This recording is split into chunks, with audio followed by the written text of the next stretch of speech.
Welcome back to another reading and correcting of A Wasteful Death. With me, Kindar, the Tiger Writes, and Ty, the Tiger Supervisor. If you want to listen to these live, it's every Tuesday morning, 8 a.m. Eastern Time on Twitch. Links are in the notes. And today we are doing chapter 11. The meat processing store was busy with people dropping off bodies or picking up their orders. As Kiriel happened to look in his direction when Marlot joined the line and waved it to him with his free hand. Marlot was carrying a bag with the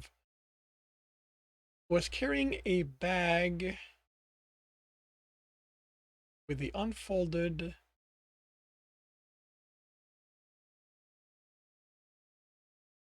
Marlot was carrying a bag with the unfolded and washed blood containers from his previous kills. As Kiriel nodded and then went back to talking with his customer, a slightly overweight alligator. Marlot couldn't hear them over the noise of the crowd, but it didn't seem to be going well. The alligator was gesturing emphatically, and Escurial was shaking his head. Marlot checked the time. He'd taken into account how busy the store would be, so he should be able to get home, put the meat in the freezer, and still get to Harrick's place on time. He might have to forego the shower, but the smell of meat would make the mouse uncomfortable. If the line for the pickup didn't move quickly enough, he'd have to pick between getting to Eric's place late or smelling like he'd rolled in his kill. He'd be late. Whoops, wait, what happened here? Dragar was at the counter really? How did that mistake slip by both of us? Dragar was at the counter with Ezkiriel, but he was handling the pickup and pie sales while the three other hyena moved the orders outside to be transferred into cars. The bundles of meat had the protective wrapping and were stacked on pushcarts. The line moved steadily, and half an hour later he was at the counter. Marlot, I dropped off my kill yesterday. I'll also take 3 pies. If he didn't have to worry about prepping his food, he should be able to grab a quick shower. Of course, Dragar read off the screen. Just the meat and 15 quarts of blood. 15? Yes, it said we could keep 10. Marlot nodded. My estimation of his mass was off. Thought I'd get 20 carts out of him. Well, considering you left off everything else, I can get you the 5 quarts. It won't be from your kill, though. Marlot smiled. Thanks, but I don't have the time. I'll manage. If he had to, he could buy some blood from the convenience of his block. Even if he hated the way that stuff tasted. As Gamil rolled out a cart as Marlot paid for the pies. Marlot Blacklaw? Tahina asked. Yes, that's me. Just point me to your car. Marlot helped him move the meat to the trunk. Thank Gamil. Marlot said as Tahina pushed the cart away. Tahina stopped and turned to Wolf. Sorry, but do we know each other? Not really. I'm usually here once a month. I got your name from discussion between you and your brothers. Oh, okay. Sorry. I don't think I've ever noticed you before. It's okay. You deal with a lot of people every day. I wasn't expecting you to remember me. Have a good night. Yeah, you too. Paul caught the puzzled expression on the hyena's face in the rearview mirror as he pulled out of the parking lot. He wondered for a moment what was perplexing Asgamil, and then put it out of his mind. Once home, Marlot pulled out his own cart and moved the packs and blood to it. Counted 25 package. Tahina had put 3 pounds to a pack, so each was 1 meal. Because he and Trembor usually ate lunch at the office from the meat available there, he was set for nearly a month. Horse had been a good kill. He checked the time once he filled the freezer and had enough for a quick shower before heading out. Herrick lived on the other side of the city, and with his pad directing him around the worst of the traffic, Marlot was a few late. The house was large. It was for a family of 6, as were all the houses around, and the others had children playing in the front yard under parents' supervision. Herrick didn't have a family, so he shouldn't be allowed to live here. It was the only way to make sure prey species and their large families had housing. Herrick had become wealthy from work in electronics, could afford to pay to have the paperwork misfiled, so no one evicted him. But I always said, Marlot told himself, wealth has its privilege. Door opened before he could buzz. You weren't here in the next 5 minutes. I was going to start without you, the said. Thanks for waiting. Well sniffed him. Thanks for showering. Eric spoke quickly and looked around nervously. It's already tough being around me. Marlot couldn't imagine how the mouse behaved around predators he didn't know. He'd never hung out outside of Eric's house, his safe place.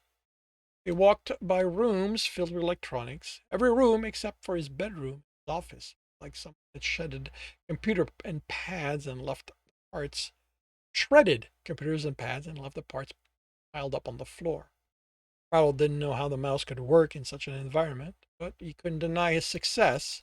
Herrick had designed the hardware for the slasher, which was why he was getting it a month before it was available for the public. Finally, a raccoon exclaimed, rubbing her hands together. All right, finally get to see the wonder. A rabbit stretched out on the rabbit. A rabbit stretched out on the couch said, Fiona, Chorin?